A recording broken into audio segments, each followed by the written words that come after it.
Christy, thank you so much for being here today. I am so excited that you're making time to talk to not only just me, but to the listeners today.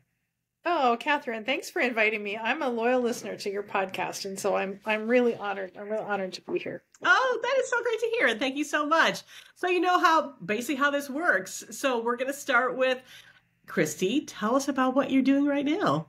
Yeah, well, I am currently executive director of the Contemporary Theater of Ohio, um, fun fact, I accepted this job the day the theater closed for the pandemic.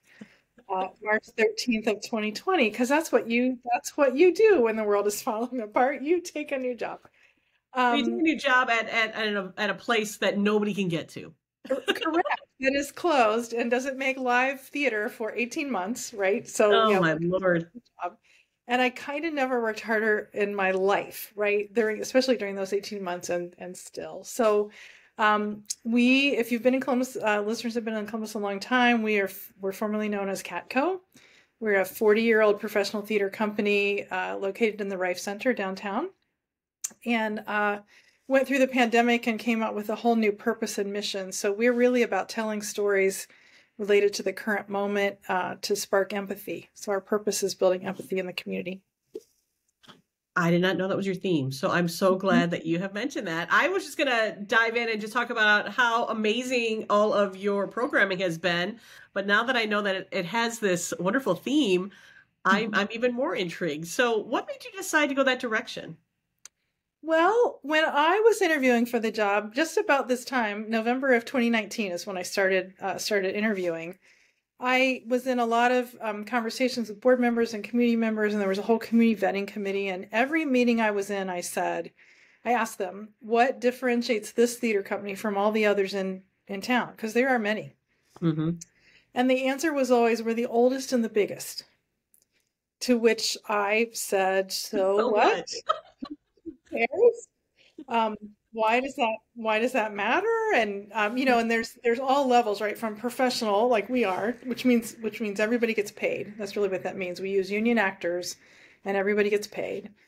Down to high school, some really fine high school theater programs, right? The whole gamut. So when I got here in the middle of the pandemic, we had time to think and dream and vision, and so we worked with Haley Boning, who I know you know, to help us really think about what was going to be our mission and purpose coming out of the pandemic. Because as we all know, things have changed, Oh, right? yes. Um, and that was an 18-month process. We did community conversations and talked with our large funders and talked with our donors and our subscribers and really landed on this thing about empathy, which I believe puts theater on the same plane as housing and shelter and food and all the other things, right? It's a yes and, right? And we need the Hmm. arts for our social and emotional healing and wellness.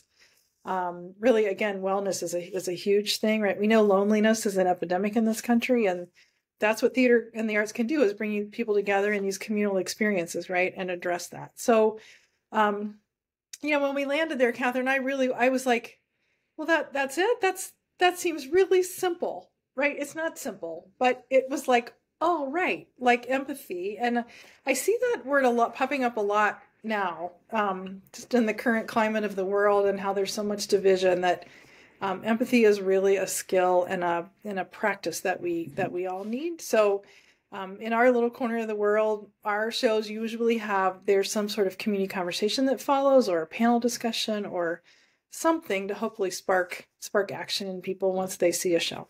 I love that. And I love that you are categorizing it as the same importance as housing and things like that too, because and since we all can relate to the pandemic, we remember what it was like not only to have this void in our life from the arts. And when I say the arts, I'm talking about everything. I mean, music, theater, dance.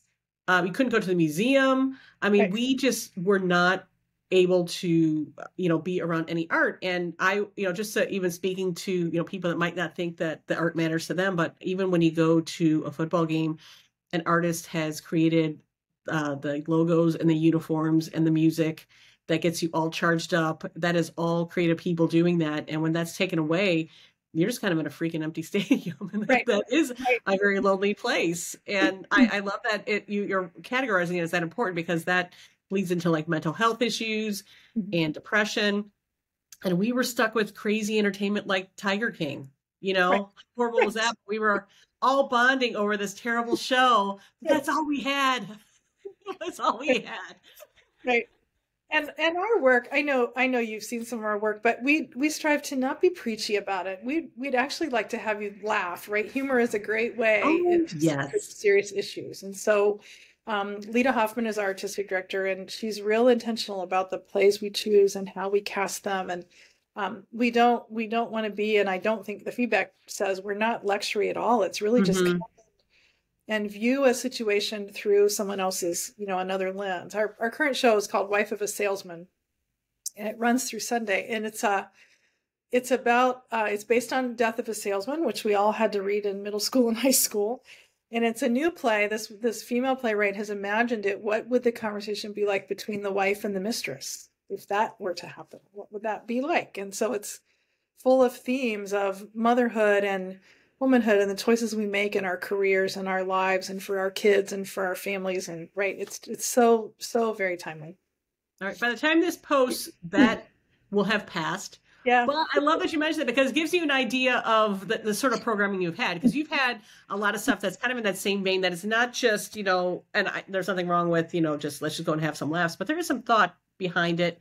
And you Mhm. are going to be, I feel, changed in a way after you see some of your productions. So that's what I think, really that empathy speaks to, and that added value that your theater brings, which is really, really kind of cool. So you guys are definitely one of my favorites in town. Oh, So thank you, Catherine. That's exactly what we hope will happen, is that you'll leave and you'll be, there used to be a center in Illinois, and their tagline was "Come as you are, leave different." And I'd like to steal that, because I think that's exactly what we're trying to do. that's perfect. That's perfect. Now, you were not born into this position, although it may feel like it some days that you've done this your entire life. You were a child at one time, and I'm really curious as to what you did as a kid when you had no responsibility and all you had to do was get out of bed and do something fun. So, what did little Christy do? What did I do? Well, I think you might know this. I was born and raised in rural southeastern Ohio, Hmm. down by Marietta on the southeastern corner of the state. And those were the days when your mom said, "Get out, like, get outside," right? And we'd be gone all day, right? Right. I lived in the country. We didn't have streetlights. I didn't live in the city, but you sort of you rode your bike, and you played, pick up baseball in the field and those kinds of things. But I was thinking about this question, and one of the things I got to do as a kid is my grandparents lived in Orlando, Florida. They moved when I was 3, and my mom was an only child, so we went to see my grandparents every year, either Christmas or summer, and they came up the times we weren't there, right? Mhm. And my grandpa helped drill the water wells when they built Walt Disney World. He had been an oil well driller here in Ohio, and when they moved down there, he got a job drilling the water wells when they built Disney. So I grew up as a kid going to Disney World every year. It was only the Magic Kingdom For back then. It wasn't you, all that it only is. the Magic Kingdom. But I think back about that now, because Disney's always had a special place in my heart. And I think because of that, and I honestly didn't know till I was older that every little girl didn't get to go to Disney World every year. That's just not a thing. Now you save for years to be able to afford to go to Walt Disney, Yeah. right? But in the day, my mom said it was a pretty good value, and it was a great fun day. And I think my grandparents, they probably paid for it, but they liked taking us to Disney. So that was always a highlight every year of my world, right? And I was thinking, because I know your background. My parents had motorcycles. Oh, wow. My dad drove a Honda 350 motorcycle, and my mom had a 125. Scared my grandparents to death that they put me and my sister on the back of those motorcycles. But we would take Sunday jaunts, Sunday drives. We'd just go out. My dad just kind of knew where all those dirt roads led to and where they went. And so lots of weekends we were just out taking rides on those motorcycles with my folks. And when I think back about that was a really special time. It was really, really fun. That sounds actually really amazing, just because, because you kind of, glossed over, if you will, about motorcycles is that yes, I had one for years, and I've been all over the country on them, and so just to have uh, that little bit of nostalgia connected with just that freedom and that fun and that bonding. I mean, that's and being out in nature. I mean, that's all that is absolutely amplified. And speaking about amplified, I mean, if people want just to have themselves beaten up with creativity, Disney World is the place to go because the one thing that I took our we took our daughter there when she was very very young, and I was like, oh well, you know, whatever, Disney, this is what we do for our children. But I gotta tell you, I was blown away by all the detail, all the customer service, just at such a maximum level. It is really the happiest place on earth. And you watch, the last time we went, my kids were in college. My son played baseball on spring break in Florida, and we had a free day, and we went to Disney. And here were these 20-year-old young people, right, who turned into 10-year-olds right before Yeah. my eyes. Like, you realize that was Disney's goal, right, was to make adults feel like kids and have a good time. And having those moments as an adult, I think, are incredibly important. And because we do get very much caught up in the day to day, which gets us tired. But then if you it was like, what if you got a free trip to Disney? You know, let's just go play for a day. Just how much that is a game changer, not only for you mentally, but probably a little bit physically too, because we sit too much, and you whipped around on a roller coaster for a couple of hours if you keep getting in line, and But just really get out of your element and just have fun and be creative, and like I said, and just be kind of magically catered to. yes. It is quite the experience. Don't think about your wallet. You know, you can't because then you'll stop having fun. But if you buy your tickets well in advance and forget about how much it costs, you will have an amazing time. Yeah, and I feel like, Catherine, when you're there, you don't think about how much it costs. Like, it No, doesn't you matter. don't. You're in the moment, you're having fun, and you're right. I should play more, right? Play is so important in our lives, even as adults, that you make that time. Hmm. Because that's sometimes when you're the most creative, or you have that brainstorm idea, right? Absolutely. We kind of diss it a little bit, and even like going to the theater sometimes too, is it's just kind of like an indulgence, or you're just kind of wasting time. I hate to use that term that strong, but it's like, well, shouldn't you be working? Shouldn't you be doing something else rather than playing or going to the theater or doing whatever? But it is a part of our whole well-being. It's, you know, we have a whole side of our brain that we neglect because we are working so hard on the left side that we're not spending enough time on the right. So it is for our mental benefit to take those breaks, and in some cases benefit your business in your way because you did do that so you can be more creative and innovative. Yeah, absolutely. So For that is sure. my direct invitation for people to go to the theater. If you don't think that you can, you know, do something yourself, like, oh, I'm not really sure what I can do that's creative, just start Yeah. there. You'll be inspired to do Yeah. other things just by, you know, watching a play for 90 minutes, 2 hours, whatever it is. Yeah, for sure. And over time, we hire a lot of different actors, but over time you'll start to see some of the same actors, right? And so some people develop little friendships and kind of follow that actor right Yeah. through their career, which is also fun. Hanging out with creative people is fun. It is very fun. And I love when I see repeat actors too, because like, oh, there's that person again. And I love them the last time I saw them. And now there's somebody else. And it's really great. Yeah. Yeah. All right. So what led you to want to basically take on this challenge? I mean, you were a kid and you were playing the field and you're on bikes. You went to school, you learned some things. So what kind of led you to accept this job? Yeah. So the other thing I did for fun, I started to play trumpet when I was 10, Oh, in that's right. the fifth grade. And I was a big fish in a little pond. I went to a little tiny high school. There were 82 kids in my graduating class, right? And I got pretty good at the trumpet, and I had a great band director. We had a program that was stable, and that band director was there 30 some years, right? And so when it came time to go to college, I wasn't sure I would go to college. I wasn't sure my dad was a coal miner and a truck driver, and I wasn't sure there was money for college, right? But I had made it into this state honors band when I was a senior in high school, and it was over in Dayton, which where I grew up was a 4-hour drive. Like, it was across the state. It was a big deal. Hmm. The band director at Otterbein College tapped me on the shoulder, Gary Tyree, and he said, "Young lady, I'd like you to come to Otterbein." And I was like, who is he talking to? It can't be me. It can't be me, right? Right. And I honestly, I just wanted to I just wanted to play my horn. That's really what I wanted to do. Now imagine having parents and who had not gone to my parents didn't go to college. My mom went to secretarial school and my Yeah. dad went to heavy equipment school. And so I'm like, hey, I'd like to go to Otterbein and study music. And oh, like no, Like, why? how they ever how they ever agreed to that, I do not know. But this gentleman, Gary, who he passed about 5 years ago, but he just was such a mentor. And that's the other thing I would say is we all have those people in our lives, I believe, who changed the course of our life Yes. when we least expect it, right? And Gary was one of those for me because he made it so that I could go to Otterbein. That was like my work study job was being the band manager. And I did some work for him as a work study student, right? And when he would go out of town, he would hire me to babysit his children, right? There was just all these things to help me be It worked there. out great for everyone.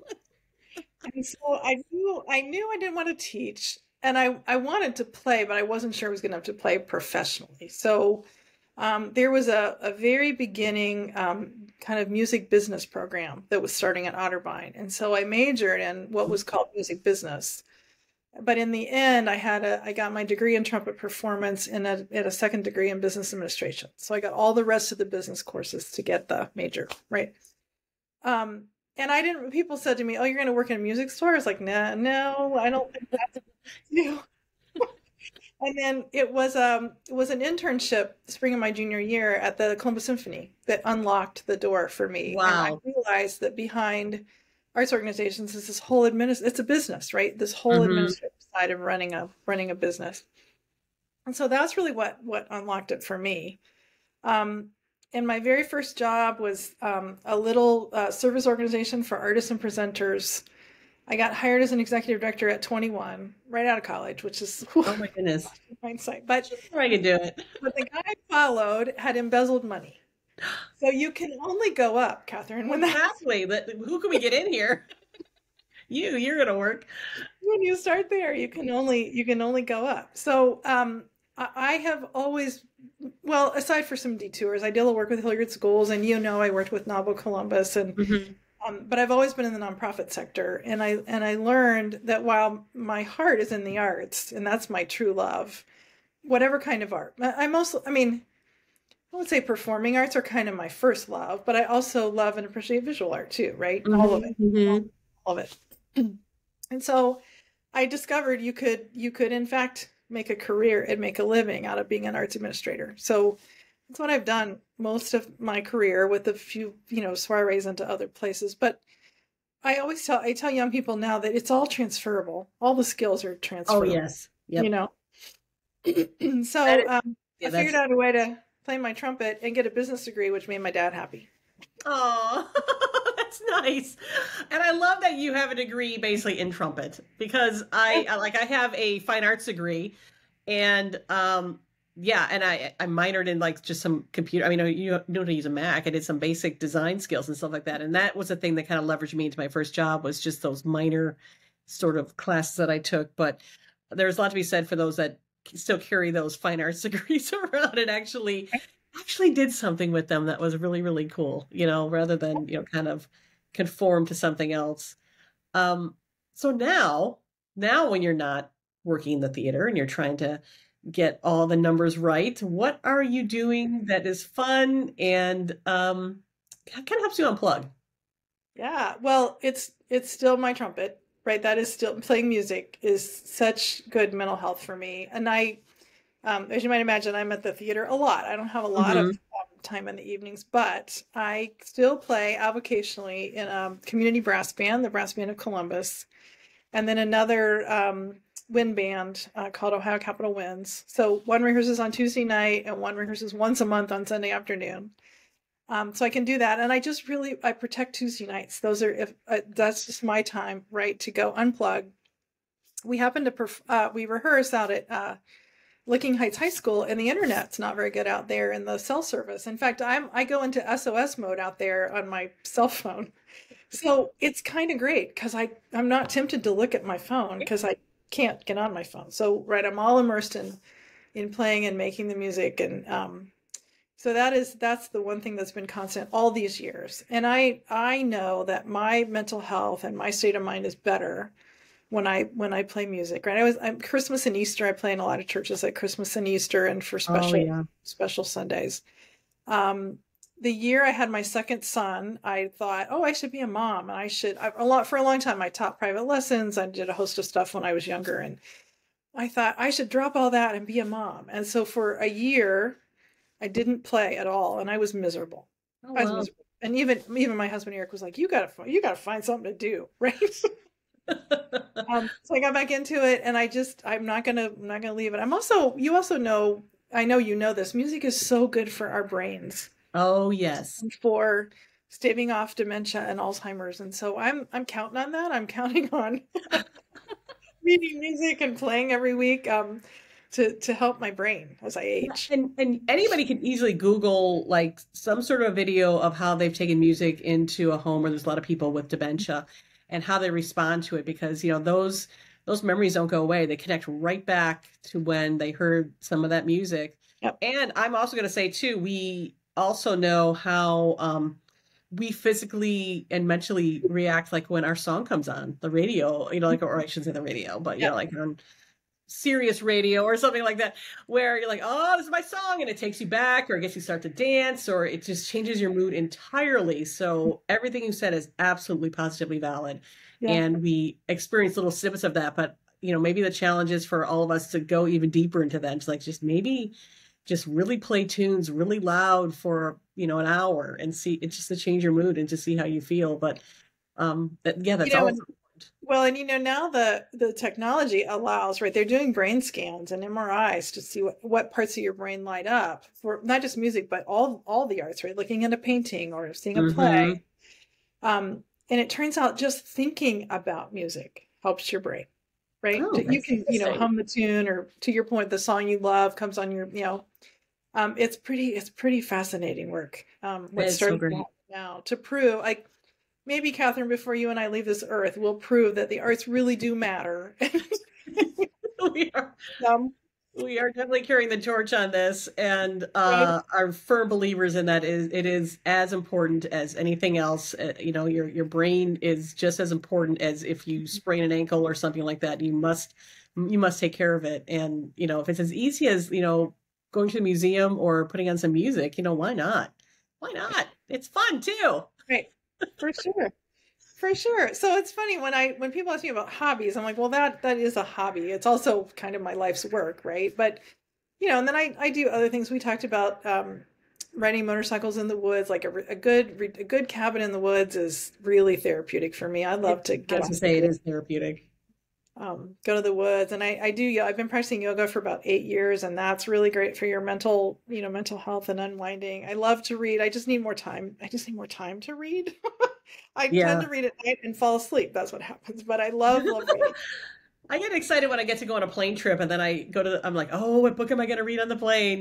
Because it is just time reserved to indulge in that sort of thing. And maybe I got to work that in other ways too. But I know, at least for anything, I'm excited about long plane rides just so I can read a book. To read a book. I know, right? And I know you're not there yet. Your daughter's not quite this old, but we have two adult boys, and they're both married, and then we have a 3-year-old grandson who is way. I like to say he's the reward for having the children. I have great boys, but boy, that little 3-year-old it's so much fun. And same thing when he's here, like, I'm going to leave everything, all the devices are gone, and I'm going to focus on him, right? Because it's really fun. That's a perfect way to unplug right there. And someday, yes, I will know that same thing. But I see other people, and you and other people with their grandchildren. I'm like, wow, what a magical time this is for you and people like that. Because it's all fun and candy because you're with grandma now. And it's surreal, Catherine, right? Because in my mind, it's not time to have grandchildren, right? But here we are, right? Here we are. Well, you're a very young grandma, so yes. Oh, thank you so much. Because it's not what we all pictured as what our grandmas, or when we think of grandma. It's not us. It's much older people. Correct. And my name is kind of cool. He calls me Cece. which I picked up, right? I didn't want to be Gigi or Mimi, and so I decided first letter of my first name, so I'm Cece, I love it. I love which it. feels kind of like a hip, a hip Yeah, totally name. cool. Totally cool. Well, Christy, thank you so much for being here today. I appreciate your insight. I appreciate just your experience in knowing how important, just basically, addressing your left and right brain issues just to have a more balanced life and business and all that sort of stuff. So again, your insights are fantastic.